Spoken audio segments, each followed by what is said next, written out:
మన దేశంలోని కాశ్మీరంలో మాత్రం అరాచకాలు చేయడానికి లష్కరే తోయిబా, జైషే మహమ్మద్, హిజ్బుల్ ముజాహిదీన్ వాటి అనుబంధంగా దాదాపుగా ఒక 10 ఉగ్రవాద సంస్థలు పెంచి పోషిస్తుంది పాకిస్తాన్. మనం పాకిస్తాన్ వ్యతిరేక పోరాటాలు చేస్తున్నటువంటి లేదా వాళ్ళ భాషలో వాళ్ళ దేశంలో తీవ్రవాదులైనటువంటి తెహ్రీకి తాలిబాన్ పాకిస్తాన్ ఆయుధాలు అడిగినవ్వం, వాళ్ళకి ఎలాంటి సహకారము అందించాం. అలాగే బెలూచ్ రెబల్స్ మీరు మాకు తోడుంటే చాలు, పాకిస్తాన్ అంతు చూస్తామన్నా వాళ్ళ వెనకాల మనం ఉండట్లేదు, వాళ్ళకి అండగా మనం ఉండట్లేదు.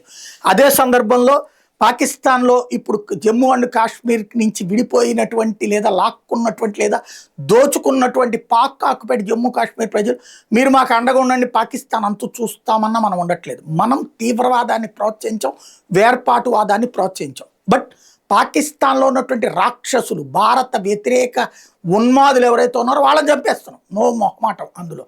కాకపోతే ఇప్పుడున్నటువంటి విచిత్రమైన పరిస్థితి ఏంటంటే తెహ్రీకి తాలిబాన్ పాకిస్తాన్ దెబ్బకి తట్టుకోలేకపోతున్న పాకిస్తాన్ అది తాలిబాన్లే పెంచి పోషిస్తున్నారు, ఆ తాలిబాన్లకి భారత్ సహకారం ఉంది అని పదే పదే చెప్తుంది. వాళ్ళ దగ్గర దొరుకుతున్న ఆయుధాలన్నీ అమెరికా ఆయుధాలు. ఆ విషయం తెలిసి కూడా అమెరికానేమీ అనలేక మన మీద పడి ఏడుస్తుంటే తాలిబాన్లు, ఒరిజినల్ తాలిబాన్లు, తెహ్రీకి తాలిబాన్ పాకిస్తాన్ కాకుండా ఒరిజినల్ తాలిబాన్లు భారత్ తాలిబాన్ల బంధాన్ని చెడగొట్టే కుట్రలు చేయొద్దని పాకిస్తాన్కి వార్నింగ్ ఇస్తుంది.